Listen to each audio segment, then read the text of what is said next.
Bismillahirrahmanirrahim. Innalhamdalillah nahmaduhu wa nasta'inuhu wa nastaghfiruhu wa natubu ilaih wa na'udzu billahi min shururi anfusina wa sayyiati a'malina. May yahdihillahu fala mudilla lahu wa may yudlil fala hadiya lahu. Asyhadu an la ilaha illallah wahdahu la syarika lahu wa asyhadu anna Muhammadan 'abduhu wa rasuluhu la nabiyya ba'dahu. Ya ayyuhalladzina amanu taqullaha haqqa tuqatih wa la tamutunna illa wa antum muslimun.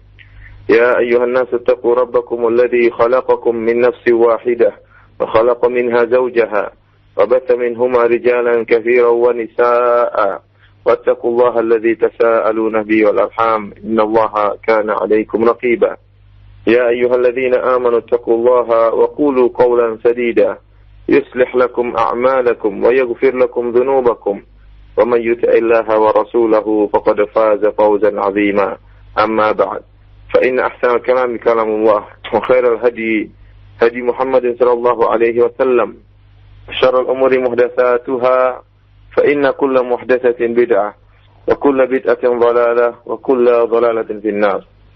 Ikhwani fillah wa akhwati fid din azani Allah wa iyyakum. Alhamdulillah pada siang hari ini di tanah air dan pagi hari di kota Madinah kita bisa bersua kembali dalam rangka untuk mempelajari sirah atau perjalanan hidup Nabi sallallahu alaihi wasallam, perjalanan dakwah Nabi sallallahu alaihi wasallam dan juga para sahabatnya. Dan pada pekan yang lalu kita telah membahas tentang dakwah jahriyah, itu dakwah fase di mana Nabi sallallahu alaihi wasallam menyerukan Islam dengan secara terang-terangan. Dan kita telah sampaikan bagaimana Nabi sallallahu alaihi wasallam telah diganggu dan diusik oleh orang-orang kafir musyrikin Arab, ya. Bahkan bukan cuma gangguan secara lisan, tetapi juga gangguan secara fisik. Jikalau Nabi Shallallahu Alaihi Wasallam tidak selamat dari gangguan bahkan secara fisik, bagaimana lagi dengan para sahabat radhiyallahu taala anhum? Dan ini merupakan ujian dari Allah Subhanahu Wa Taala. Para sahabat yang mereka awal-awal orang-orang yang awal pertama kali masuk Islam diuji oleh Allah Subhanahu Wa Taala dengan ujian yang sangat berat, di mana mereka ya diganggu oleh orang-orang kafir musyrikin. Antara mereka ada yang disiksa oleh orang-orang kafir musyrikin. Tentunya ini semua ujian dari Allah Subhanahu Wa Taala dan mereka tabah dalam menghadapi ujian tersebut. Allah Subhanahu Wa Taala telah berfirman, "Ahasiban nasu ayyutraku an yaqulu amanna wa hum la yuftanun." Apakah manusia menyangka bahwasanya mereka akan dibiarkan untuk berkata kami telah beriman, wahum la yuftanun, dan mereka tidak diuji oleh Allah Subhanahu Wa Taala? Mereka pasti diuji. Setiap orang yang ya mengaku beriman pasti diuji oleh Allah Subhanahu Wa Taala. Bagaimana lagi orang-orang yang pertama kali masuk Islam? Ujian mereka sangatlah berat. Allah Subhanahu Wa Taala berfirman, am hasibtum an tadkhulul jannata wa lamma ya'tikum mathalul ladzina khalau min qablikum massatuhumul ba'sa'u wadh-dharra'u wa zulzilu hatta yaqula ar-rasulu walladzina amanu ma'ah mata nasrullah ala inna nasrullahi qarib. Apakah kalian menyangka bahwasanya kalian akan masuk surga dan belum datang kepada kalian cobaan sebagaimana yang menimpa orang-orang sebelum kalian? Mereka ditimpa dengan kesulitan, dengan kepayahan ya, dan mereka digoyang ya, diuji dengan ujian yang sangat berat ya. Sampai Rasul dan orang-orang yang beriman bersama Rasul tersebut berkata, mata nasrullah, kapan tiba pertolongan Allah Subhanahu Wa Taala? Ala inna nasrullahi qarib. Ketahuilah bahwasanya pertolongan Allah ya sangatlah dekat. Oleh karenanya para sahabat diuji dengan ujian yang sangat berat ya, baik Abu Bakar maupun radhiyallahu taala anhu maupun sahabat-sahabat yang lain yang pertama kali masuk Islam. Oleh karenanya pada kesempatan kali ini kita akan menyebutkan beberapa sahabat yang mendapatkan ujian berupa ujian fisik, gangguan fisik dari orang-orang kafir Quraisy. Di antara mereka yang diganggu oleh orang-orang kafir Quraisy, di antaranya adalah Abu Bakar As-Siddiq radhiyallahu taala anhu. Abu Bakar As-Siddiq radhiyallahu taala anhu ya pernah berkhutbah di Masjidil Haram, mengiklankan, menunjukkan kepada orang-orang kafir musyrikin bahwasanya dia berada di atas agama Muhammad sallallahu alaihi wasallam. Dia berkhutbah di Masjidil Haram, Maka akhirnya orang-orang musyrikin pun memukul dia. Ya. Dan di antara yang memukul Abu Bakar As-Siddiq radhiyallahu taala anhu adalah Utbah bin Rabi'ah. Ya. Dia memukul Abu Bakar As-Siddiq dengan menggunakan sendalnya, dua sendalnya. Dia pukulkan ke wajah Abu Bakar radhiyallahu taala anhu. Sampai disebutkan dalam riwayat tidak dibedakan antara wajah Abu Bakar dan hidung Abu Bakar, ya. Karena pukulan yang sangat keras dan memberi bekas di wajah Abu Bakar radhiyallahu taala anhu. Di antaranya juga Abdullah bin Mas'ud radhiyallahu taala anhu. Dia membaca Al-Qur'an dengan suara yang lantang. Maka akhirnya dipukul oleh orang kafir-kafir Quraisy di Mekah, ya. Sampai memberi bekas di wajah beliau Abdullah bin Mas'ud radhiyallahu taala anhu. Demikian juga yang sangat parah adalah para budak yang tidak memiliki penolong sama sekali. Dia tahu bahwasanya kalau Rasulullah sallallahu alaihi wasallam dibela oleh pamannya Abu Thalib, kalau Abu Bakar radhiyallahu taala anhu dibela oleh kaumnya, adapun para budak ya seperti Bilal dan yang lainnya tidak ada yang bela mereka, ya. Mereka disiksa dengan siksaan yang sangat berat. Adapun Abu Bakar radhiyallahu taala anhu, ya, disiksa oleh seorang yang kafir yang bernama Umayyah bin Khalaf. Ya.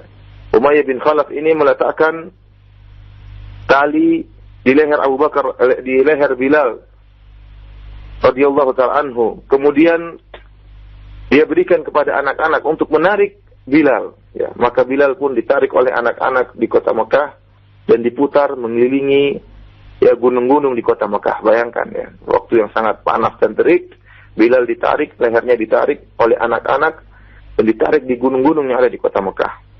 Ya. Kemudian Umayyah bin Khalaf juga menyiksanya dengan siksaan yang lain. Kalau tatkala sudah siang yang sangat terik dan sangat panas, maka Bilal pun dikeluarkan, ya, kemudian ditidurkan di atas pasir yang sangat panas, kemudian diletakkan di atas badannya batu yang sangat besar, diletakkan di atas dadanya. Kemudian disiksa oleh Umayyah bin Khalaf. Dan dia berkata kepada Bilal, "La tazalu kadzalik hatta tamut atau takfur bi Muhammad." Kau akan demikian terus kondisinya, akan saya siksa terus. Saya biarkan kau tidur di atas pasir yang panas dengan bertelanjang dada, ya, kemudian dengan tanpa berpakaian sehingga kulit Bilal radhiyallahu taala anhu menyentuh panasnya pasir, kemudian dadamu saya letakkan batu yang besar, ya, sehingga Bilal tidak bisa bergerak. Dan kata Umayyah bin Khalaf, kamu akan kondisinya demikian terus sampai kau mati atau kau kafir kepada Muhammad. Namun Bilal radhiyallahu taala anhu tetap beriman kepada Allah Subhanahu wa taala dan senantiasa berkata ahad, ahad, yaitu menyebut nama Allah Subhanahu wa taala. Sampai akhirnya Bilal pun dibebaskan oleh Abu Bakar radhiyallahu taala anhu. Ya, Abu Bakar melihat siksaan yang sangat berat yang dirasakan oleh Bilal, maka Abu Bakar radhiyallahu taala anhu pun membeli Bilal untuk dibebaskan dari perbudakan, sehingga Bilal pun selamat dari siksaan Umayyah bin Khalaf. Demikian juga apa yang dialami oleh Ammar bin Yasir, ya, radhiyallahu taala anhu. Keluarga Ammar, ayahnya, kemudian ibunya, semuanya disiksa. Disiksa dengan siksaan yang sangat berat. Ya. Sama siksaannya. Mereka ditaruh atau ditidurkan di atas pasir yang sangat panas.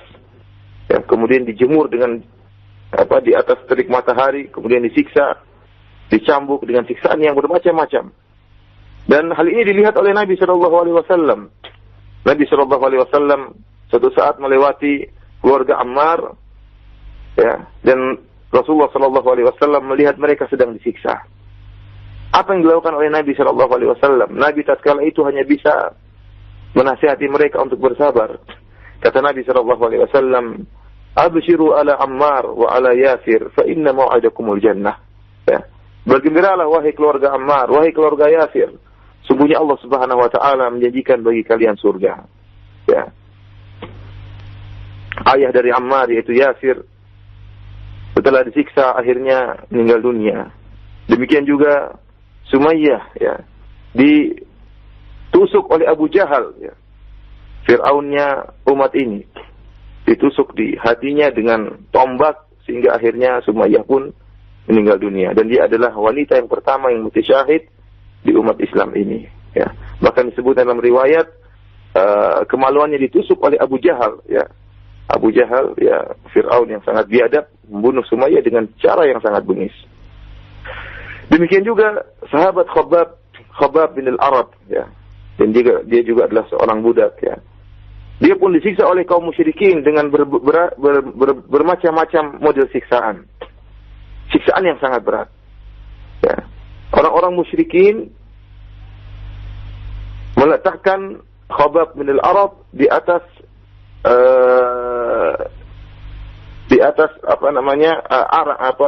seperti batu yang menyala, ya. Di atas batu yang menyala, semacam arang, ya, yang masih menyala, ya. Tentunya sangat panas. Kemudian ditidurkan di atas arang tersebut.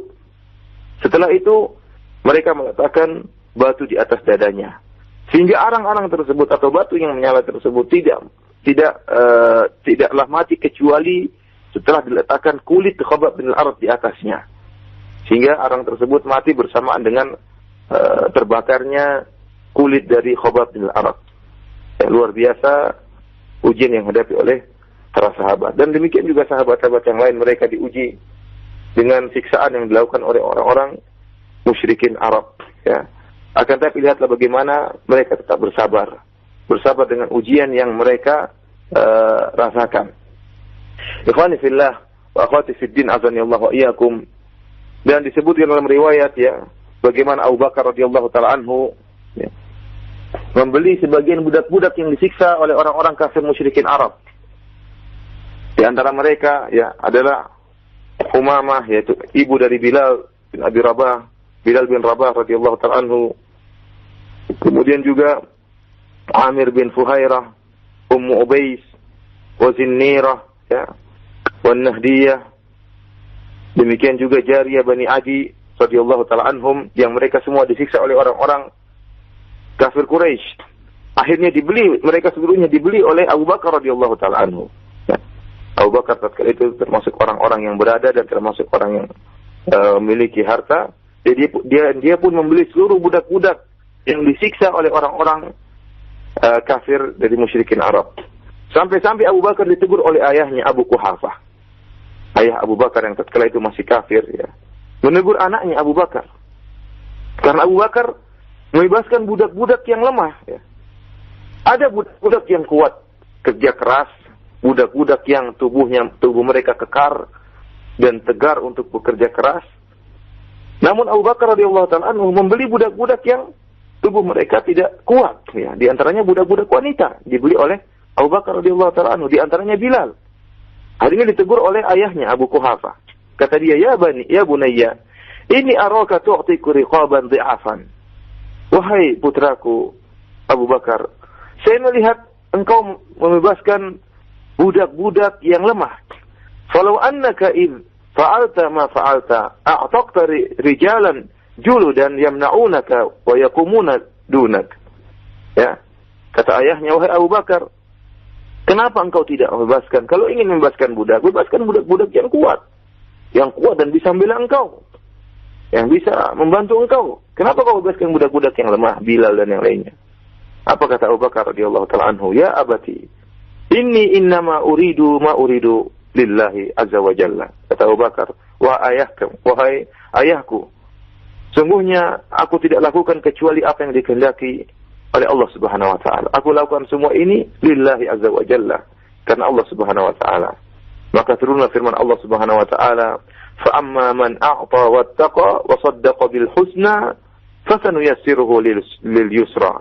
Adapun orang yang berinfak dan bertakwa kepada Allah Subhanahu wa taala, mengeluarkan hartanya, wa saddaqa bil husna, dan membenarkan janji Allah, membenarkan adanya surga, fasanuyassiruhu lil yusra, maka kami akan mudahkan jalannya menuju kemudahan. Inilah janji Allah Subhanahu wa taala kepada Abu Bakar radhiyallahu taala anhu yang telah berkorban, ya, dengan hartanya untuk membebaskan budak-budak yang disiksa oleh orang-orang kafir Quraisy kala itu. Ikhwani fillah, azani Allah wa iyyakum. Inilah, ya, apa yang menimpa para sahabat tatkala Rasulullah sallallahu alaihi wasallam, ya, melakukan dakwah secara terang-terangan. Siksaan demi siksaan mereka rasakan. Namun para sahabat menjalaninya dengan penuh kesabaran. Oleh karenanya ikhwani fillah azanillahu wa iyyakum, lihatlah bagaimana yang menimpa para sahabat. Mereka sangat ingin bisa menampakkan Islam. Mereka sangat ingin bisa menampakkan Islam, namun mereka tidak mampu. Setiap mereka tampakkan Islam, mereka disiksa oleh orang-orang kafir Quraisy. Disiksa oleh orang-orang kafir Quraisy dengan siksaan yang sangat berat. Bayangkan siksaan yang ditimpa oleh Khabbab bin al-Arab, demikian juga Bilal. Ya. Mereka ditidurkan di atas tanah yang panas. Kemudian diletakkan batu yang berat besar di dada mereka, dijemur. Lihat Khabbab bin al-Arab, tubuhnya diletakkan di arang sampai arangnya pada mati. Ya, luar biasa siksaan tersebut. Oleh karenanya, kita alhamdulillah, kita harus mengingat nikmat yang luar biasa yang sedang kita rasakan ini. Dengan sangat mudah kita bisa menjalankan syiar Islam. Dengan sangat mudah kita bisa baca Al-Quran. Kapan saja, di mana saja kita tidak baca Al-Quran. Kita di tanah air membaca Al-Quran di mana saja bisa. Ya, mau di atas bis, mau di mana, di tempat tunggu, di tempat parkir, bisa kita baca Al-Quran. Para sahabat dulu tidak semudah itu. Kita mau sholat dengan mudahnya. Kita ingin dakwah, tidak ada yang melarang. Alhamdulillah. Oleh karenanya kita harus ingat bagaimana perjuangan para sahabat. Kalau para sahabat begitu rindu untuk bisa menampakkan Islam, kenapa sebagian kita malu untuk menampakkan Islam? Jadi ini kenyataan. Ikhwani fillah, akhwati fiddin, azanillahu wa iyyakum. Sebagian orang, terutama sebagian para pemuda, ya, mereka malu untuk menampakkan Islam. Seakan-akan mereka di atas kebatilan dan orang-orang sekitarnya di atas kebenaran. Untuk baca Al-Quran di hadapan orang-orang terkadang malu. Untuk menegakkan amar ma'ruf nahi mungkar terkadang malu. Seakan-akan dia di atas kebatilan. Padahal dia di atas kebenaran dan orang-orang sekitar yang di atas kebatilan. Namun kenapa malu untuk menampakkan Islam? Dan kalau dia tampakkan Islam tidak ada yang menyiksanya. Oleh karenanya ikhwani fillah akhwati fiddin azanillahu wa iyyakum, ya. Kita tatkala diberi kenikmatan oleh Allah Subhanahu wa taala untuk mudah untuk berdakwah, maka tampakkan Islam. Jaharkan Islam. Ya. Ingat firman Allah Subhanahu wa taala, fasda bima tu'mar. Ya, fasda bima tu'mar. Kata Allah Subhanahu wa taala, tampakkan dan tegarlah di atas apa yang Allah perintahkan kepada engkau. Kenapa kita malu? Karena memang keyakinan kita kurang. Lihatlah bagaimana para sahabat. Mereka meskipun disiksa, ya, mereka tetap tegar di atas Islam. Dan mereka tetap tampakkan Islam meskipun mereka disiksa oleh orang-orang kafir Quraisy. Demikian juga kalau iman sudah masuk dalam hati seorang, maka dia akan tegar. Keyakinannya akan timbul dan dia akan tegar di atas godaan yang ada di hadapan dia. Dan ini sebagaimana yang ditimpa oleh para penyihir di zaman Nabi Musa alaihissalam. Para penyihir yang membantu Fir'aun kemudian beriman kepada Allah Subhanahu wa taala, ya. Bagaimana iman mereka, keyakinan mereka, sehingga tatkala mereka diancam oleh Fir'aun, mereka tetap tegar di atas keislaman mereka. Padahal sebelumnya apa yang mereka cari, orang-orang para penyihir tersebut, mereka mencari kedudukan di sisi Fir'aun. Sebagaimana Allah Subhanahu wa taala menceritakan tentang mereka, falamma jaa as-saharatu qalu li fir'auna a inna lana la ajran in kunna nahnul ghalibin. Qala na'am wa innakum idzal laminal muqarrabin. Tatkala para penyihir datang menemui Fir'aun, mereka berkata kepada Fir'aun, apakah kami akan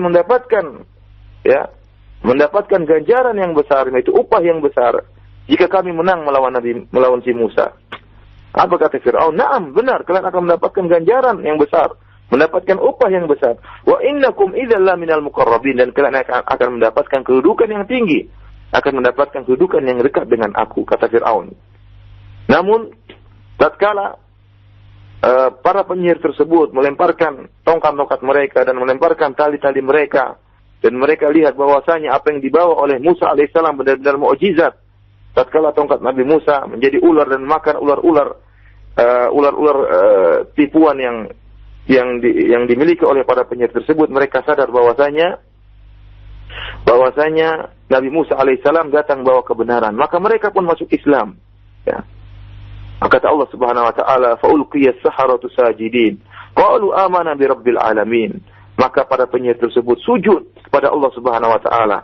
Amanna bi rabbil alamin, mereka berkata kami beriman kepada Allah Rabbul alamin, penguasa alam semesta ini. Rabbi Musa wa Harun, yaitu Tuhannya Musa dan Tuhannya Harun.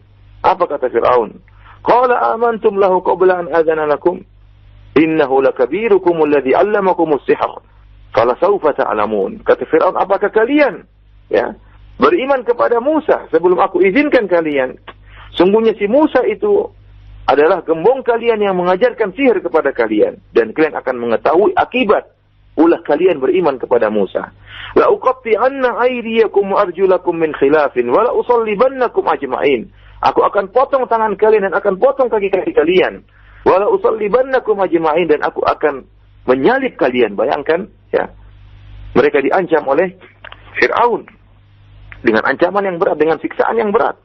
Dipotong tangan dan kaki mereka serta disalib. Ini siksaan yang sangat berat. Ancaman yang diberikan Fir'aun kepada para penyihir yang kemudian masuk Islam. Lihatlah bagaimana tatkala iman sudah masuk dalam hati mereka. Mereka bertahun-tahun, bahkan berpuluh-puluh tahun berada di atas kesyirikan.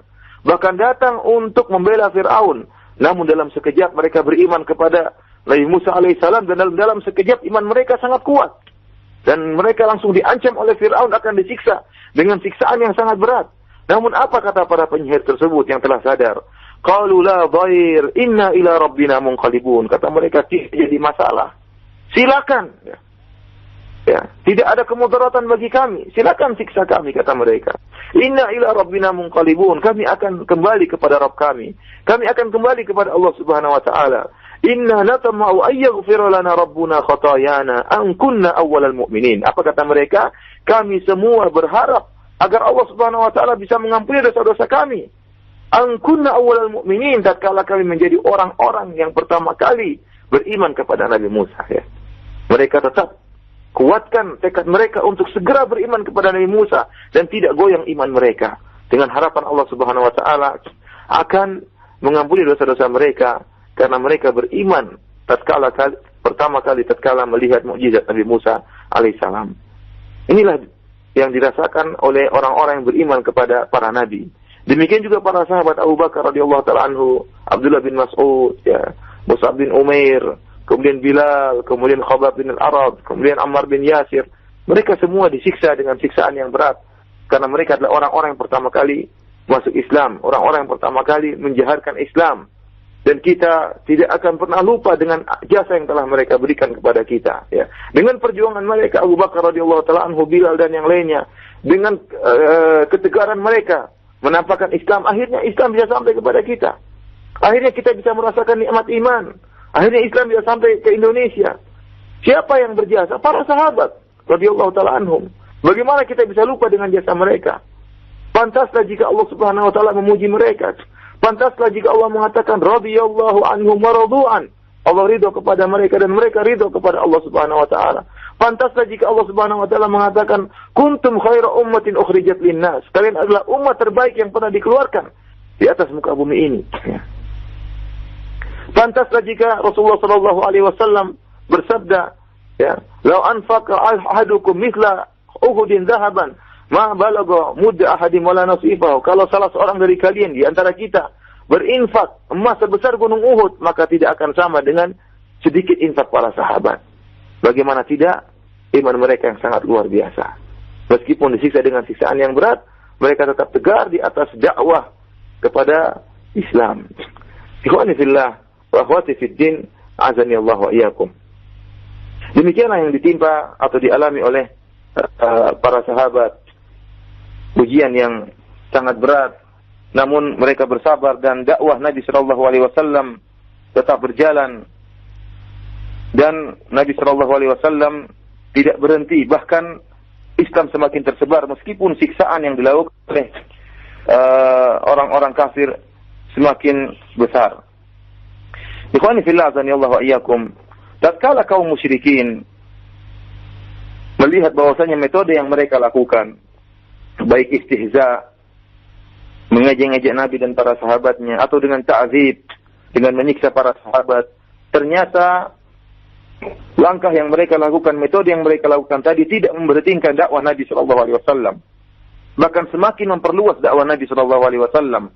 Bahkan semakin menambah keimanan dan keyakinan para sahabat.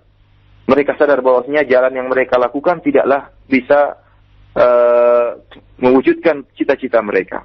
Maka mereka pun orang-orang kafir Quraisy, orang-orang musyrikin Arab, kemudian mereka mencari jalan lain untuk bisa menghentikan dakwah Nabi sallallahu alaihi wasallam. Mereka menempuh cara diplomasi. Mereka menawarkan tawaran yang baik kepada Nabi Shallallahu Alaihi Wasallam dengan cara diplomasi agar Nabi Shallallahu Alaihi Wasallam bisa berhenti dari dakwahnya. Kenapa? Karena dakwah Nabi Shallallahu Alaihi Wasallam mengusik mereka. Oleh karenanya mereka mengutus seorang yang bernama Utbah bin Rabi'ah ya, untuk menawarkan tawaran mereka kepada Rasulullah Shallallahu Alaihi Wasallam. Ya, mereka ingin menawarkan solusi dari problem yang mereka hadapi karena dakwah Nabi Shallallahu Alaihi Wasallam merupakan problem besar yang mereka hadapi. Maka mereka menawarkan solusi kepada Nabi Shallallahu Alaihi Wasallam agar berhenti dari dakwahnya. Apa kata Utbah bin Rabi'ah? Ya ibna akhi, innaka minna, haitsu qad alimta minal makani fin nasab. Kata dia dengan merayu Nabi Shallallahu Alaihi Wasallam. Kata dia, wahai putra pamanku, putra saudaraku, ya, wahai saudaraku, wahai Muhammad. Innaka minna, engkau termasuk dari kita, dari golongan kami. Ya. Engkau tahu bagaimana kondisimu dan nasabmu yang sangat tinggi. Engkau memiliki nasab seperti kita. Wa qad ataita qaumaka bi amrin 'azim, faraqta bihi jama'atahum. Fasma' minni, a'ridu 'alaika umuran la'allaka taqbalu ba'daha. Kata Utbah bin Rabi'ah, wahai Muhammad, engkau telah datang membawa kepada kaum engkau sebuah perkara yang menyebabkan mereka terpecah belah. Ya benar, memang kata-kata dakwah Nabi Shallallahu Alaihi Wasallam akhirnya memecah belah kaum Quraisy. Ada di antara mereka yang beriman kepada Allah Subhanahu Wa Taala dan ada yang di antara mereka tetap berbuat kesyirikan. Maka kata Utbah, engkau telah mendatangkan suatu perkara yang besar yang membuat jamaah engkau, membuat kabilah engkau terpecah belah. Maka dengarlah dariku, aku akan menawarkan kepada engkau beberapa tawaran. Semoga engkau menerima sebagian tawaranku. Kata dia, wahai Muhammad, in kunta innama turidu bihadzal amr malan jama'na laka min amwalina hatta takuna aktsaruna malan. Kata dia, wahai Muhammad, jika engkau melakukan hal ini, engkau dakwah ya, ternyata engkau ingin harta, maka sampaikan kepada kami. Kami akan kumpulkan harta-harta kami dan kami akan berikan kepada engkau Muhammad, ya. Dan engkau akan menjadi orang paling terkaya di antara kami, ya. Lihatlah bagaimana tawaran yang sangat besar ya yang disampaikan oleh orang-orang kafir Quraisy kepada Nabi Muhammad sallallahu alaihi wasallam. Kenapa? Karena apa yang didakwakan oleh Nabi sallallahu alaihi wasallam sangat mengusik ketenangan mereka. Sangat mengganggu ketenangan mereka karena mereka senang dengan kesyirikan. Ya. Sehingga mereka tawarkan, kalau kau ingin harta wahai Muhammad, kami akan berikan harta seluruh kami dan engkau akan menjadi orang terkaya di antara kami. Kemudian tawaran berikutnya. Kata Utbah, wa in kunta turidu syarafan sawwatnaka alaina. Ya, fala naqta'u amran dunak. Kata dia, wahai Muhammad, jika kau memang ingin kedudukan, ya. Jika kau memang ingin kedudukan, kami akan jadikan engkau pemimpin. Sawwatna, kami akan jadi engkau pemimpin dan kami tidak akan memutuskan satu perkara pun kecuali dengan izin engkau. Bayangkan tawaran yang luar biasa. Tawaran pertama harta, jadi orang terkaya. Tawaran kedua jadi raja di antara orang-orang kafir Quraisy, jadi raja, jadi pemimpin. Wa in kunta turida mulkan malaknaka alaina. Jika engkau ingin jadi raja, kata mereka, wahai Muhammad, kami jadikan engkau raja, wahai Muhammad. Jadikan engkau raja. Tawaran berikutnya. Tadi jadi orang terkaya, kemudian jadi pemimpin, kemudian jadi raja, silakan pilih yang mana. Dan apa tawaran terakhir? Wa in kana hadha alladhi ya'tika ra'iyan tarahu la tastati'u raddahu an nafsika talabna laka tib wa badalna fihi amwalana hatta tabra. Kata dia, namun Muhammad, kalau memang kau bawa ini ya karena ada jin yang mengganggu engkau, yang kau tidak bisa menolak jin tersebut dari dirimu, maka kami akan carikan dokter, carikan tabib untuk mengobati engkau dan kami akan mengeluarkan harta kami sampai engkau sembuh dari penyakit ini. Lihatlah tawaran yang luar biasa yang ditawarkan kepada Nabi Shallallahu Alaihi Wasallam. Namun tatkala dia selesai menyebutkan tawaran-tawaran manis kepada Rasulullah Shallallahu Alaihi Wasallam, maka Rasulullah SAW langsung membaca firman Allah Subhanahu Wa Taala, yaitu dari awal surat Fussilat. Ya, Hamim tanzilu minar rahmanir rahim. Kitabun fussilat ayatuhu Qur'anan Arabiyyan liqaumin ya'lamun. Basyiran wa nadhiran fa'arada aktsaruhum fahum la yasma'un. Ya, Rasulullah SAW menyebutkan Hamim. Sungguhnya Al-Quran ini diturunkan dari Ar-Rahmanir Rahim. Al-Quran, kitab yang telah diperinci ayat-ayatnya. Quran dengan bahasa Arab bagi orang-orang yang mengetahui. Basyiran wa nadhiran. memberi kabar gembira dan beri peringatan. Fa'arada aktsaruhum fahum la yasma'un.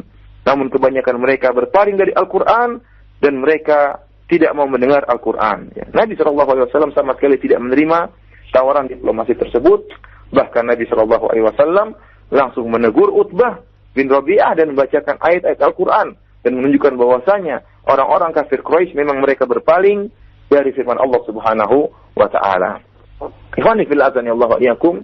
Inilah ya seputar dakwah jahriyah yang dilakukan oleh Nabi sallallahu alaihi wasallam dan dampak yang timbul akibat dakwah Nabi sallallahu alaihi wasallam secara terang-terangan. Dan kita lihat bagaimana Nabi sallallahu alaihi wasallam meskipun ditawarkan dengan tawaran-tawaran yang indah, mau ditawarkan, mau diberikan harta yang banyak, ingin dijadikan pemimpin atau bahkan dijadikan raja, namun Rasulullah SAW sama sekali tidak menggubris tawaran-tawaran tersebut. Rasulullah SAW tetap dengan tegar di atas dakwahnya. Tidak sebagaimana sebagian kita ya, yang tatkala ditawarkan dengan kedudukan, akhirnya dia terima kedudukan tersebut dengan mengorbankan tauhid. Ya, sebagian orang tatkala berdakwah tauhid, berdakwah kepada sunnah, dan masyarakat merasa terusik dengan dakwah tersebut, akhirnya ditawarkan dengan kedudukan, ditawarkan dengan jabatan misalnya. Akhirnya dia pun mengambil kedudukan tersebut dengan mengorbankan tauhid dan mengorbankan sunnah. Ya, seorang dai yang tadinya tegar di atas sunnah akhirnya meninggalkan dakwahnya,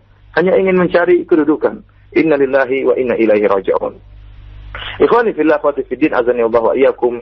Di antara pelajaran yang bisa kita ambil dari dakwah jahriyah ini, lihatlah bagaimana kondisi kaum muslimin tatkala itu dalam keadaan lemah.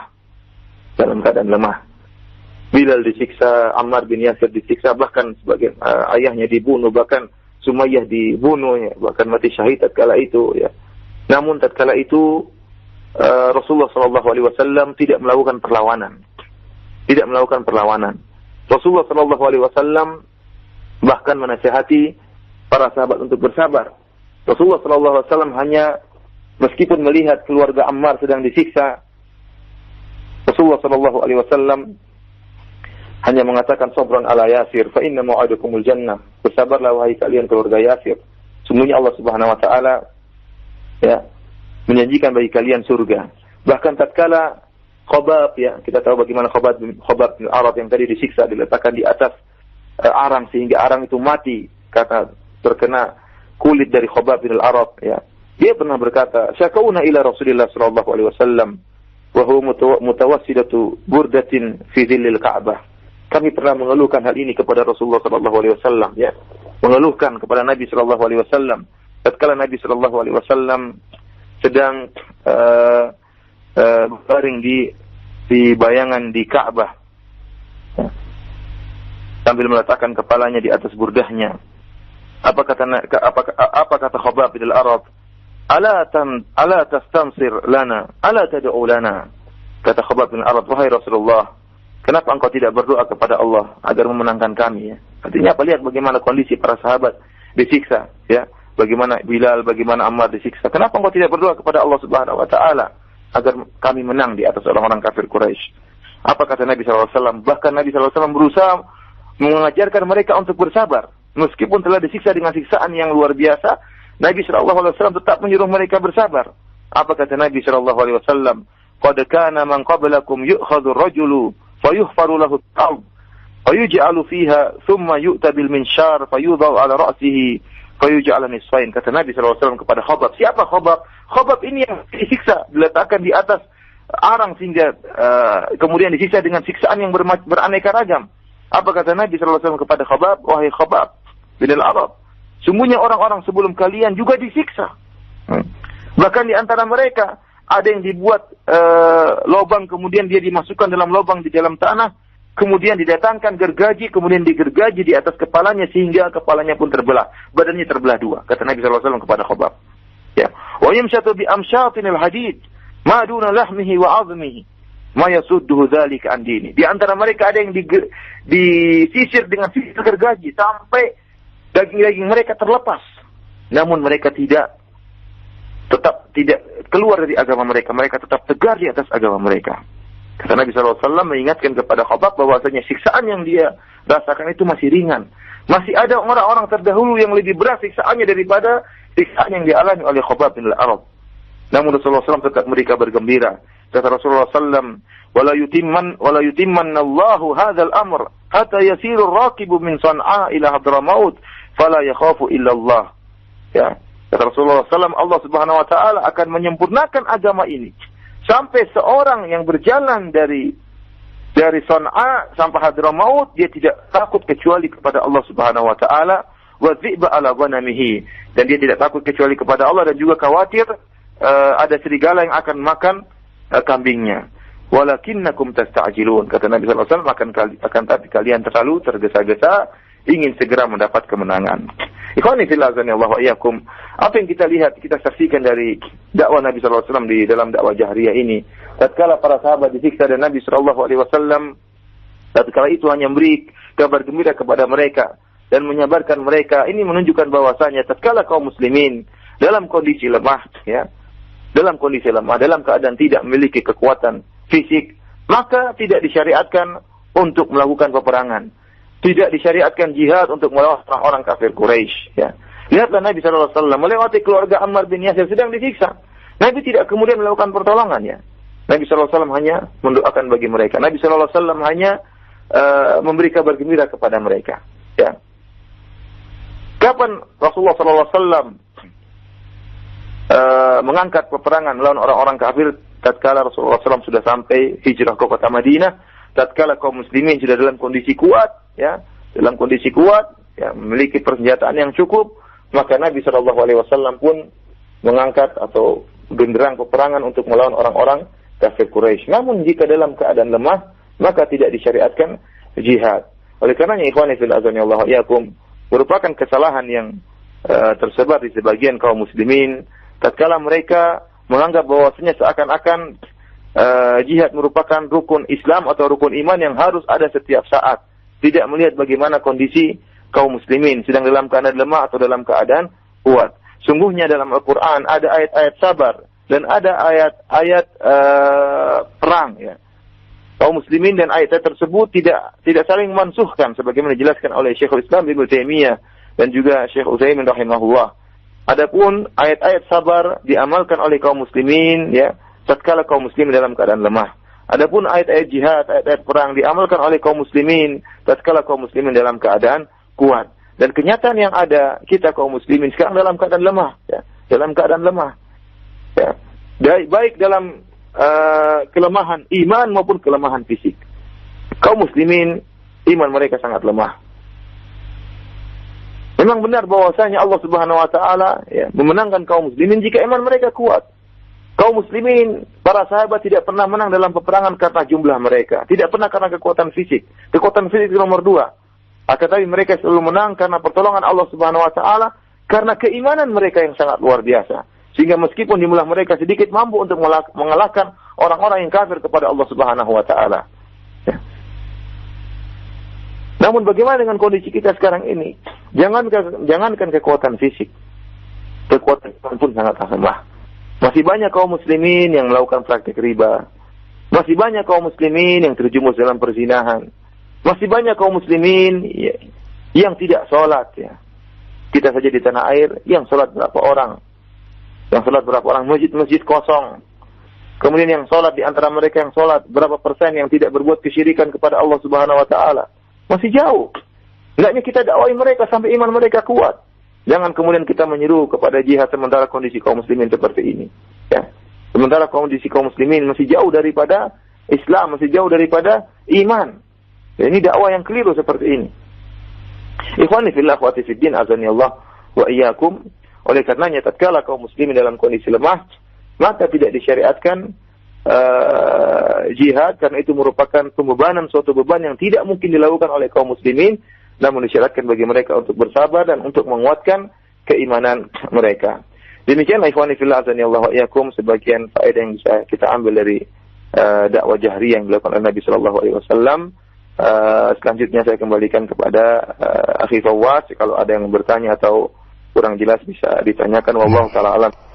Baik, jazakallahu khairan atas materi dan pembahasan dari Sirah Nabawiyah, dakwah jahriyah yang disampaikan oleh Al-Ustaz Abu Abdul Masin Firanda langsung dari kota Madinah Nabawiyah di siang hari ini.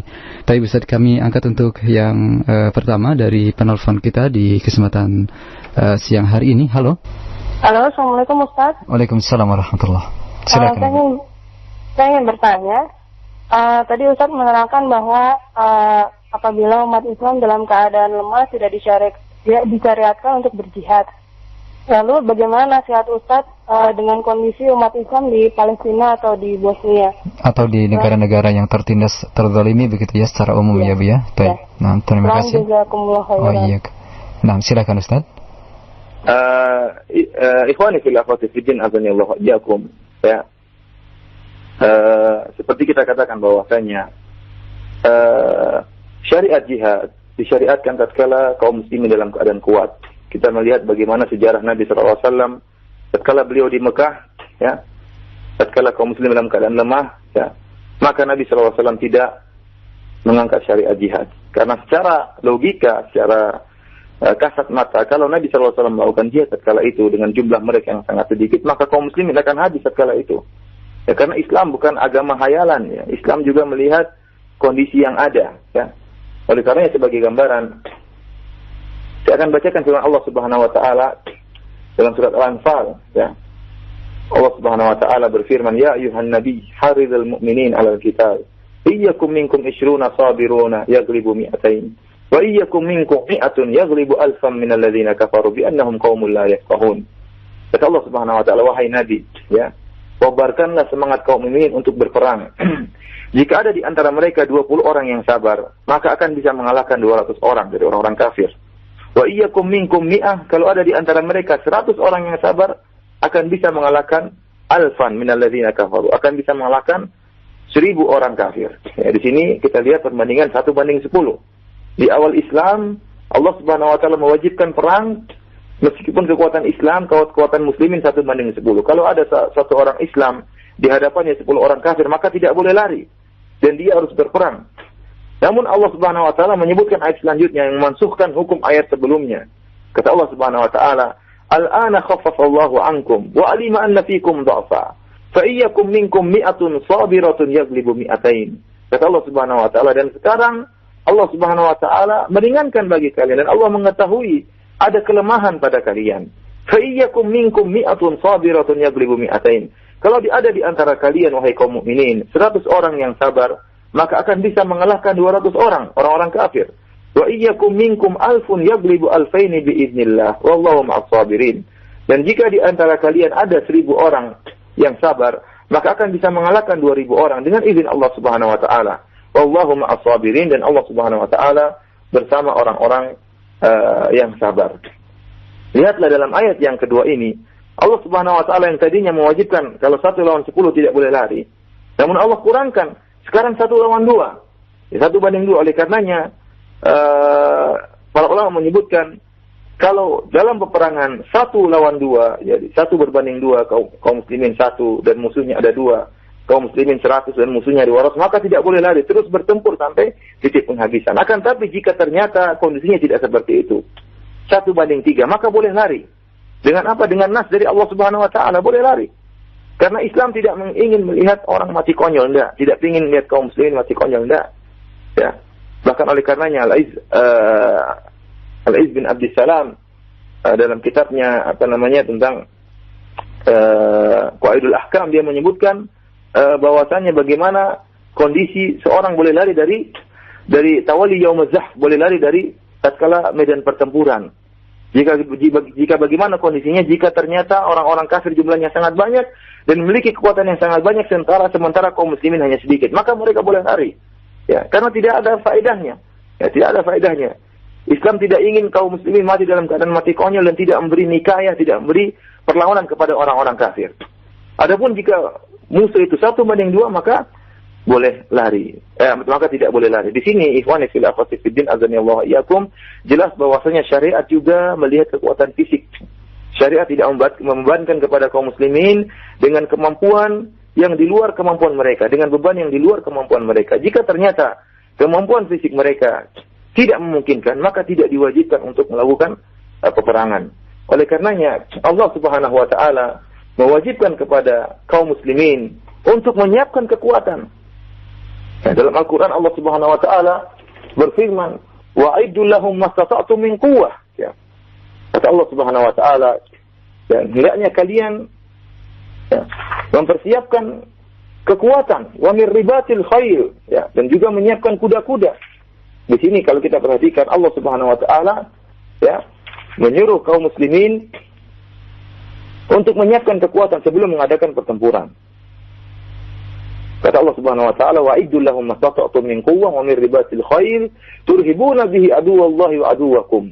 Kata Allah Subhanahu Wa Taala, dan persiapkanlah dengan segala kemampuan kalian untuk menghadapi mereka dengan kekuatan yang kalian miliki dari pasukan berkuda yang dapat menggentarkan musuh Allah Subhanahu Wa Taala.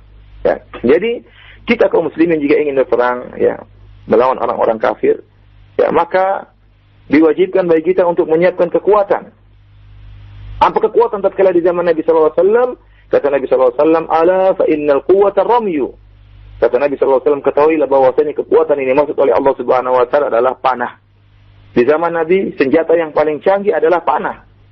Dan kendaraan yang paling canggih adalah kuda. Dalam ayat ini, dalam surat Al-Anfal ini, Allah Subhanahu wa taala memerintahkan kaum muslimin tatkala itu di zaman Nabi untuk menyiapkan panah dan menyiapkan kuda, menyiapkan senjata tercanggih dan menyiapkan kendaraan yang tercanggih. Kemudian kata Allah Subhanahu wa taala, turhibuna bihi aduwallah, yang bisa menggentarkan musuh-musuh Allah Subhanahu wa taala. Jadi kekuatan yang harus kita miliki sebelum berjihad yaitu kekuatan, tidak sembarang kekuatan, tapi kekuatan yang bisa menggentarkan orang-orang kafir.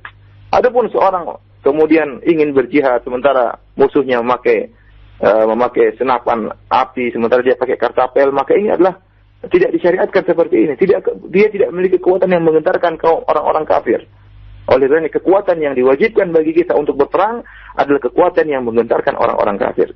Oleh karena ikhwani fillah wa fiddin azani Allah iyyakum, jika kaum muslim dalam kondisi lemah, ya, maka tidak diwajibkan bagi dia, ya, untuk melakukan peperangan jihad tolak kemudian mendatangi orang kafir, menyerang orang-orang kafir, ya. Berbeda dengan kondisi kaum muslimin, jika dia memang kemudian ingin dibunuh, dia boleh melakukan perlawanan dimanapun dia berada, meskipun dalam kondisi lemah. Dia berhak untuk membela dirinya. Tapi pembicaraan kita tentang kondisi kaum muslimin yang kemudian mengangkat genderang peperangan, menyerang orang-orang kafir, ya, padahal mereka tidak disiksa misalnya, atau tidak diusik misalnya. Sekarang saya kasih gambaran kepada para pendengar sekalian, ya. Kita kaum muslimin, ya, juga melihat Islam dengan logika yang benar, dengan pandangan, ya, yang penuh logika. Kita tidak bicara tentang khayalan. Kita tidak katakan kaum muslimin berperang kalian pasti akan menang, tidak, ya. Kita bisa katakan demikian jika kaum muslimin dalam keimanan yang sangat kuat. Namun kenyataan yang kita hadapi sekarang, kaum muslimin lemah, baik dalam kondisi fisik, ya, kekuatan fisik juga lemah, maupun dalam kekuatan iman. Kekuatan iman juga lemah dan sangat lemah. Betapa banyak kaum muslimin melakukan kesyirikan, betapa banyak kaum muslimin percaya pada dukun, betapa banyak kaum muslimin tidak melakukan sholat. Bagaimana mereka bisa kita wajibkan untuk melakukan jihad memerangi orang-orang kafir? Ya, ini kondisi kaum muslimin yang ada, ya. Kemudian ternyata kekuatan fisik juga tidak dimiliki, ya. Kalau memang ternyata kalau kita melakukan gangguan atau menyerang sebagian orang kafir, itu bisa mengakibatkan kemudaratan yang sangat besar, maka tidak disyariatkan. Misalnya ada orang kafir datang kepada kita, kemudian melakukan kerusakan, dan sebenarnya kita mampu untuk membunuh orang kafir tersebut, meskipun 2 atau 3 orang kita mampu untuk bunuh. Namun jika ternyata dikhawatirkan akan terjadi peperangan yang besar-besaran, sehingga datang kekuatan mereka yang sangat besar, sehingga menghancurkan kaum muslimin seluruhnya, maka tidak disyariatkan, karena Islam memandang maslahat dan mudarat. Ingat bahwasanya hukum Islam dibangun di atas maslahat dan mudarat. Oleh karenanya Nabi sallallahu alaihi wasallam, ya, bahkan tidak menegakkan hukum had kepada sebagian orang-orang kafir di zaman Nabi sallallahu alaihi wasallam. Ya, tatkala ada Dzul Khuwaisirah, tatkala Nabi sallallahu alaihi wasallam membagikan ghanimah. Apa kata Dzul Khuwaisirah, seorang Khawarij? Dia mengatakan, "I'dil ya Muhammad." Bersikaplah adil wahai Muhammad dalam bagi ghanimah. Kata para ulama, inilah kekufuran. Orang ini murtad tatkala mengatakan Muhammad tidak adil. Sampai sebagian sahabat mengatakan, "Ya Rasulullah, da'ni adribu unuqa hadzal rajul." Wahai Rasulullah, biarkan saya bunuh. Saya penggal kepala orang ini. Kata Rasulullah, jangan. Padahal disyariatkan untuk membunuh orang yang murtad tatkala itu. Namun ada maslahat lain yang dilihat oleh Nabi sallallahu alaihi wasallam. Nabi tidak ingin orang-orang akan mengatakan bahwasanya Muhammad telah membunuh para sahabatnya. Ya. Muhammad telah membunuh para sahabatnya. Itu mudarat yang besar. Sehingga Nabi SAW akhirnya meninggalkan syariat had ini karena ada maslahat. Demikian juga tatkala banyak orang-orang munafik yang mengatakan bahwasanya jika mereka datang ke Madinah, la yukhrijanna al-'azzu minna al-azal, bahwasanya orang-orang yang kuat di antara kami akan mengeluarkan orang yang lemah. Itu penghinaan kepada Nabi. Siapa yang mengatakan demikian? Orang-orang munafik, di antaranya Abdullah bin Salul, ya, bahwasanya dia menghina Nabi SAW dengan mengatakan Nabi adalah orang yang lemah. Dan ini merupakan kekufuran. Namun Nabi SAW tidak menegakkan had. Nabi SAW tidak membunuh orang-orang munafik, meskipun Rasulullah tahu itu orang munafik. Kenapa? Karena ada maslahat yang lebih besar. Ya, kalau seandainya orang Abdullah bin Salul tersebut dibunuh, maka akan timbul kemudaratan, yaitu orang-orang akan mengatakan bahwasanya Rasulullah SAW telah membunuh para sahabatnya. Demikian juga yang dialami oleh Nabi SAW tatkala di fase dakwah jahriyah, tatkala para sahabat disiksa, Nabi SAW hanya mengatakan bersabar. Kenapa? Karena kalau Rasulullah mengadakan peperangan, maka bisa jadi kaum muslimin akan binasa seluruhnya tatkala itu. Dan Islam dibangun di atas maslahat dan mudarat. Oleh karenanya, kasus apapun, dimanapun adanya, di negara manapun, kita kembalikan kepada para ulama, ya, karena mereka yang lebih bisa melihat antara maslahat dan mudarat, ya. Kemudian juga melihat bagaimana kondisi muslimin dan kondisi pemerintahnya, apakah mereka memiliki kekuatan, dan itu butuh penelitian yang panjang dan dikembalikan kepada orang-orang yang berilmu tentang masalah ini, yaitu para ulama dan juga pemerintahnya itu sendiri. Adapun setiap kita bicara, setiap kita memberi hukum, maka tidak ada faedahnya dan tidak akan bisa melakukan gerakan apapun. Wallahu ta'ala alam bisawab. Jazakallah khairan atas jawaban yang detail tadi. Kami lanjutkan dengan pertanyaan dari Pak Abdullah di Cikarang yang berikut ini. Halo Pak. Halo, Assalamualaikum. Waalaikumsalam warahmatullahi. Silakan Bapak. Ustaz, mengenai masalah dakwah ini, ana mau nasihat antum. Insyaallah sebentar lagi kita masih mudik lebaran ini. Biasanya kalau di kampung kami disuruh untuk khutbah atau mengisi kajian. Mengisi kajian Pak, ya? Antum, Ustaz, masalah apa yang lebih bijak untuk pertama kali disampaikan, dan bagaimana metodenya agar dakwah di orang awam itu mudah untuk diterima. Demikian, jazakallahu khair. Assalamualaikum warahmatullahi wabarakatuh. Waalaikumsalam warahmatullahi wabarakatuh. Terima kasih Pak. Silakan. Ikhwani fillah azanillahu iyyakum, dakwah kita, dakwah sunnah, jelas bahwasanya dakwah kita adalah dakwah tauhid, ya. Bagaimanapun metode yang kita lakukan, apapun yang kita lakukan, intinya kita ingin mendakwakan tauhid. Ingin mengikatkan masyarakat dengan Allah Subhanahu wa taala agar hati mereka tidak terikat kecuali kepada Allah Subhanahu wa taala, agar mereka tidak beribadah kecuali kepada Allah Subhanahu wa taala. Dan itu adalah tujuan dakwah kita. Dan adapun wasilah, kita bisa menggunakan dengan wasilah apa saja. Kita bisa mendakwakan tauhid melalui mendakwakan fikih. Kita dakwah fikih namun kita masukkan tauhid. Kita bisa berdakwah akhlak namun kita masukkan tauhid, ya. Kita bisa mendakwakan adab, bicara tentang adab tapi kita masukkan tauhid. Boleh kita dakwah dengan apa saja, apakah dengan dakwah akhlak ataupun dakwah fikih misalnya, atau dengan dakwah adab, ya, atau dengan cerita sirah nabawiyah, atau dengan apa saja. Yang penting intinya kita ingin mengikatkan masyarakat dengan tauhid kepada Allah Subhanahu wa taala. Kita mulai dengan apa saja boleh, namun intinya hanya sebagai sarana untuk mengantarkan kepada tauhid, ya. Oleh karenanya Bapak mungkin tatkala pulang bisa melihat kondisi masyarakat Bapak dengan apa yang cocok bagi mereka. Bisa dengan dakwah akhlak mungkin di awal kali, ya, agar masyarakat lebih percaya, menumbuhkan kepercayaan kepada Bapak, ya, bahwasanya orang ini ingin kebaikan kepada kita. Tunjukkan akhlak yang mulia kepada mereka, ya. Atau kita bicarakan masalah adab misalnya, ya. Namun ingat, inti kita ingin menyampaikan kepada tauhid, ya. Atau kita bicara fikih kalau memang kita punya ilmu, ya. Namun kita berusaha menghindar dari perkara-perkara yang diperselisihkan. Kita sampaikan fikih praktis yang mungkin disepakati oleh para ulama, ya. Dan jangan lupa selipkan masalah tauhid, ya. Sesungguhnya dakwah tauhid bukanlah dakwah yang basi, karena apalagi di masyarakat kita kesyirikan masih di mana-mana, ya. Kesyirikan masih merajalela. Oleh karenanya dakwah kita adalah dakwah yang kuno memang, dakwahnya para nabi yang sejak dahulu. Seluruh nabi menyerukan tauhid dan kita masih tetap berada di atas dakwah kuno tersebut, yaitu dakwah tauhid, ya. Tidak akan berhenti dari dakwah tauhid.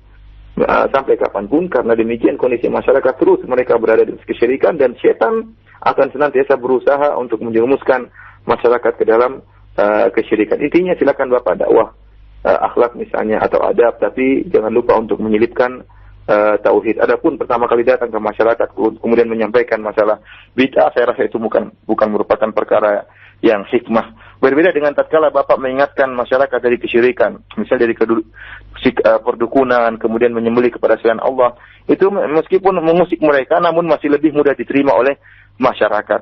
Berbeda dengan bid'ah, agak sulit diterima oleh masyarakat. Oleh katanya, sampaikan tentang tauhid, tentang jannah wan nar, tentang neraka, tentang surga, kemudian tentang tauhid dengan bahaya kesyirikan. Maka insya Allah kalau mereka sudah terima tentang hal itu, masalah yang lainnya akan lebih mudah diterima oleh mereka. Allah Ta'ala alam bisawab. Baik, jazakallahu khairan jawabannya. Dan berikut dari pertanyaan yang berikut ada Umu Fadil di Bekasi, silakan. Waalaikumsalam warahmatullahi. Abang Ustaz masih menyangkut dengan pertanyaan yang pertama. Saya sebelum mengenal dakwah salaf ikut sebuah partai yang sangat amat peduli terhadap Palestina ya. Dan sekarang teman-teman saya mengetahui saya ikut dakwah salaf dan mereka bertanya kepada saya, katanya salaf itu hanya orang-orang yang eksklusif saja yang tidak mau membantu umatnya. Makanya sekarang ketika teman-teman saya sedang mendengarkan radio ini, tolong dijelaskan kepada mereka apa saja kontribusi nyata salaf terhadap rakyat-rakyat yang dizolimi oleh orang-orang kafir. Syukran. Assalamualaikum warahmatullahi wabarakatuh. Waalaikumsalam warahmatullahi wabarakatuh. Nah, silakan Ustaz. Kita tahu bahwasanya ikhwani fillah wa fiddin atunillah iyyakum ya. Banyak hadis-hadis Nabi sallallahu alaihi wasallam yang menyuruh kita untuk memperhatikan sesama saudara kita ya. Bahwasanya kaum muslimin seperti kabunyan wahid, seperti satu bangunan ya. Bal kajasadin wahid, seperti jasad yang satu. Idza syaka minhu udhun tada'a sa'irul jasadi. Bahwasanya bil huma was sahar, kalau seandainya kaum muslimin seperti jasad yang satu, jika salah satunya sakit maka yang lain juga akan merasa sakit ya, bahkan akan merasa demam yang lainnya. Sebagaimana tubuh kita kalau ada misalnya tangan kita yang sakit atau jari kita yang sakit, bahkan jari kita yang sakit, terkadang kita merasa demam. Seluruh tubuh kita merasa sakit. Demikiannya kaum muslimin ya. Kita harus seperti itu ya. Oleh karenanya kita terutama orang-orang yang mengaku di atas sunnah harus lebih menerapkan hadis Nabi Shallallahu Alaihi Wasallam. Tatkala sebagian saudara kita ya baik di Pakistan baik ditindas dengan oleh orang-orang kafir atau misalnya terkena musibah bencana alam ya apapun yang menimpa saudara-saudara kita, maka kita yang paling peduli daripada yang lainnya. Harusnya seperti itu kita tanamkan. Alhamdulillah ya, saya kurang tahu tentang apa yang ada di Indonesia ya, bagaimana para teman-teman kita ya kontribusi mereka terhadap saudara-saudara kita yang mengalami kesulitan ya, baik di tanah air maupun di luar negeri. Namun kalau kita di Saudi Arabia ya, setiap malam ya para imam di sini mendoakan saudara-saudara kita baik yang terkena musibah di Pakistan atau saudara-saudara kita di Palestina, tiap malam didoakan. Adapun mengenai bantuan ya, kita sungguh sangat luar biasa bantuan yang disampaikan oleh orang-orang Saudi di sini, mereka kumpulkan untuk mereka berikan kepada Palestina maupun Pakistan. Dan saya sangat yakin di mana-mana saja setiap ada musibah maka bantuan yang terbesar yang ada datangnya dari Saudi Arabia, meskipun mungkin tidak diiklankan secara terang-terangan ya. Tidak membutuhkan adanya ekspos seperti itu saja. Ya, tidak perlu adanya ekspos. Mungkin mereka tidak iklankan, tapi bantuan itu jalan. Dan bahkan yang paling besar dari Saudi dimanapun, bahkan kita di tanah air pun yang sangat membantu di Saudi Arabia. Bahkan saya sempat pernah bertemu tatkala terjadi tsunami. Sebagian orang-orang Saudi berkata, bagaimana tentang tsunami? Apakah orang-orang yang sudah terkena musibah sudah bangun rumah, masing-masing ada rumahnya? Saya bilang, wah kenyataannya tidak seperti itu ya. Mereka bilang bantuan yang kami serahkan sangat besar. Allah alam tentang kebenaran perkataannya. Namun demikian memang ma'ruf di mana-mana kita tahu bahwasanya tentang pondok-pondok, kemudian anak-anak yatim, kemudian kalau ada bencana alam, bantuan yang paling besar adalah dari Arab Saudi meskipun tidak diekspos di mana-mana. Kemudian yang sangat penting bagi kita di tanah air, kita harus membantu saudara-saudara kita. Namun ingat jalur bantuan tersebut harus serahkan kepada orang yang amanah. Apakah bantuan tersebut sampai atau tidak, kita harus berusaha mencari orang amanah yang bisa menyalurkan bantuan tersebut kepada saudara-saudara kita baik di Palestina maupun di Pakistan atau di Kashmir atau yang lainnya. Dan jangan lupa kalau memang kita tidak memiliki harta, kita doakan mereka ya. Jangan pelit dengan doa. Kalau kita sudah pelit dengan harta, jangan pelit untuk berdoa kepada Allah Subhanahu wa taala, menangis ya, minta agar Allah Subhanahu wa taala membantu mereka. Kita coba bayangkan kalau kita jadi mereka. Bayangkan kalau kita jadi mereka, ayah kita dibunuh, ibu kita dibunuh, atau tatkala kita terkena gempa atau terkena banjir misalnya, terkena musibah, tentunya kita akan sangat membutuhkan bantuan. Ya, oleh karenanya kita berusaha merasakan apa yang mereka rasakan, sehingga tatkala kita berdoa benar-benar khusyuk kepada Allah Subhanahu wa taala, seakan-akan kita lah yang terkena musibah. Hampir setiap malam di sini para imam ya, tatkala salat tarawih, mereka witir, kemudian mereka hampir di antara mereka menangis ya, sampai sering mereka menangis tatkala mereka menyebutkan tentang saudara-saudara kaum muslimin yang ada di Palestina ataupun yang ada di Pakistan. Maka kita harus berhusnudzon kepada saudara-saudara kita. Jangan kita tuduh mereka tidak memiliki kontribusi kepada saudara-saudara kita di Palestina maupun Pakistan yang terkena musibah. Wallahu ta'ala a'lam bishawab. Nah, jazakallahu khairan jawaban Ustaz, dan kami angkat yang berikutnya dari penelpon kembali di 0218236543. Halo. Waalaikumsalam warahmatullahi. Silakan Ibu. Saya Bu Nur dari Bintaro. Silakan. Assalamualaikum Ustaz. Waalaikumsalam warahmatullahi. Ustaz, saya ini kan prihatin sekali. Punya anak 2. Kalau diberitahu itu selalu melawan. Saya tuh takut sekali Ustaz. Kalau dikasih tahu semakin melawan, lebih baik saya diam atau bagaimana ya Ustaz? Terima kasih. Usianya berapa Bu? Halo? Usianya berapa anak-anaknya? Yang 1 20, sudah dewasa 19. Semuanya perempuan Ustaz. Terima kasih. Assalamualaikum. Waalaikumsalam warahmatullahi wabarakatuh. Silakan Ustaz. Ikhwani fil akhwati fid din, azani Allah wa iyyakum. Dakwah terus berjalan, nasihat terus disampaikan. Meskipun ya anak kita mungkin melawan, mungkin anak kita kemudian membangkang, kita bersabar. Dan jangan sampai kita putus asa, kalau gitu saya tidak usah berdakwah, enggak. Namun seperti saya sering sampaikan kepada ikhwas sekalian, pilih waktu yang pas. Jika anak kita mulai membangkang, kita berhenti dulu. Kita tunggu waktu yang pas. Kita kasih hadiah atau waktu yang pas. Kita ajak lagi dakwah, kita ajak renungkan. Tunjukkan bahwasanya kita sangat sayang kepada mereka. Dan jangan lupa untuk terus berdoa kepada Allah Subhanahu wa taala. Terus berdoa kepada Allah Subhanahu wa taala. Sungguhnya dakwah orang tua sangat dikabulkan, terutama seorang ibu kepada anaknya sangat dikabulkan, tidak akan ditolak oleh Allah Subhanahu wa taala. Cepat atau lambat Allah akan mengabulkan doa kita sebagai orang tua. Saya pernah dengar ceramah di Idaatul Quran, di radio Al-Quran di Saudi Arabia tentang seorang lelaki yang dia kemudian bercerita 15 tahun dia mengkonsumsi narkoba ya. Dan ibunya selalu menegurnya selama 15 tahun. Dan dia tidak pernah berhenti, terus mengkonsumsi narkoba. Sampai akhirnya ibunya berdoa di hari Jumat ya. Di hari Jumat tatkala itu waktu ijabah, waktu terkabulnya doa. Setelah asar maka ibunya berdoa kepada Allah Subhanahu wa taala. Berdoa dengan doa yang sangat sungguh-sungguh, yang keluar dari lubuk hati yang sangat dalam. Bahkan di antara doanya sang ibu berkata, ya Allah ya, selamatkanlah anakku ya Allah ya. Karena dia sekarang berada di atas kemaksiatan.